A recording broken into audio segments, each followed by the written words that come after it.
never spoke on this before because where I'm at in life right now, at the age of 30, I've really tried my best to not glorify street culture, gangster culture, or anything like that because I feel so guilty when I listen to rap music now because I understand that it's just not good for our people. So it really breaks my heart just to see guys in the streets. But I'm going to tell a story because I just think it's an entertaining story.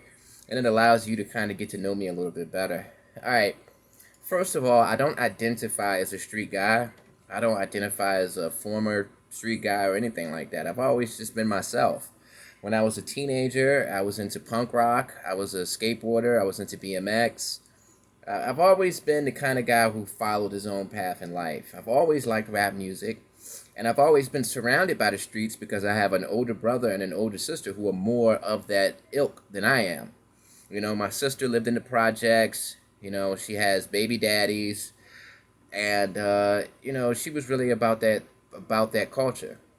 And my brother, he's the same way. He's been shot, and I mean, they're into that more than me. My mom rescued me by relocating to the suburbs, or our version, black people version of the suburbs. Not necessarily a middle class community, but you're on the borderline between the city and the suburbs. So my mom moved me to that location when I was 13 or 14 years old, and that gave me an opportunity to grow up in an environment where I didn't have to be street. I could just be myself. But when I was in high school in my 12th grade year, I started driving. I got my license the previous summer, and my first car was a Cadillac STS 1995. And I would drive it to school. My brother, he had a suburban truck, big truck, tinted windows, big black wheels, and I would also drive his truck to school because we would swap out cars. And I would drive my mom's car to school as well. So I would drive 3 different cars to school. I would rotate every day. I'd be in a different car. So the street guys who are at this particular school, but they really come from the inner city. They're just using other people's address to go to a better school. Predominantly black school, but it's just not. It's not really that. I mean, it's street, but it's not. You don't have. You can still be yourself. But the guys who were really street, when they took notice of me, and they were very impressed by the fact that I was showing up to school in a different car every day.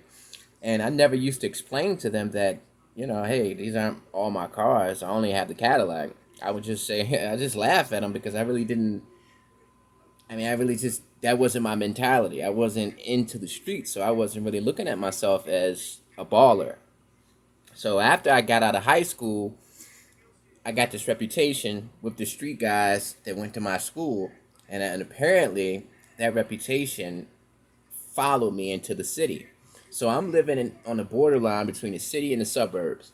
Once I get out of high school, I start hanging with my friends who live in the city. So I spend most of my time in the city, and it's a highly impoverished city, lots of crime, lots of murders. It's very street. So my sister lives in the city as well with her kids, and she lives in the hood.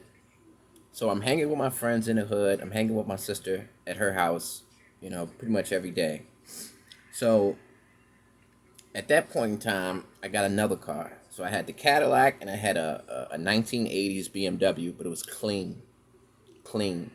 So I've already got this reputation from driving different cars my 12th grade year of high school. So once I graduate, they see this other car, this baby Beamer, and everybody's like, yo, this kid must be getting money, get like selling drugs on the low, and he's just, he's trying to portray himself as a non-street guy in order to avoid attention. And mind you, this is the little boosie Gucci man era, so everybody's wearing Coogee, baggy clothes era, and I was wearing the way that I was dressing back in this particular time period. I was dressing the way the guys dress now. I was wearing fit clothes. I was wearing Supras, which are skateboarding shoes. I was wearing. I was just the way that I was dressing. I was anti baggy clothes in the baggy clothes era. So I had my own style, and it was cool. The street guys actually used to come to me and ask me for advice on where to buy clothes because they like my style. Now I don't really care about clothes, but at this particular point in time, I was young and I really cared about clothes. I spent all my money on clothes, and I always tried to find unique stuff that nobody else had. Um, so I've got this unique style of dress, and you can say that I'm a trendsetter in a way because these street guys are coming up to me asking me, "Where are you getting this stuff?" I'm known for driving all of these different vehicles. And my brother has a reputation of being a ladies' man. All the girls in the inner city, in the streets, they love him. And all the guys in his age range, they know him for that. And he's more street than me. So, and my sister. So, just by association, even though I'm not a street person and I don't present myself as one, just the relation to my sister and brother made everybody think that I'm really just pretending to be this nerdy guy because I'm getting money on the low. And that wasn't the case. This is just really my personality. I really talk like this. This is not an act. But everybody thought it was an act. They thought that I was really getting money on the low. And that I was getting so much money that I was trying to avoid attention from the feds. People would come up to me and be like, "Yo, you the plug." And I'm like, "What?" I'm like, what are you, I'm 19 years old. I've never sold drugs in my life.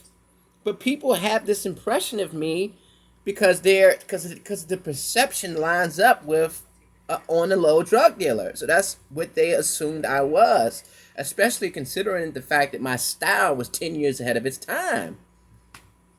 But no, I wasn't a drug dealer. I was just a kid in the hood, hanging out in the streets, doing my thing. I wasn't afraid to be myself. I wasn't wearing koozie. I wasn't wearing baggy clothes. I had a nice car because my dad gave it to me.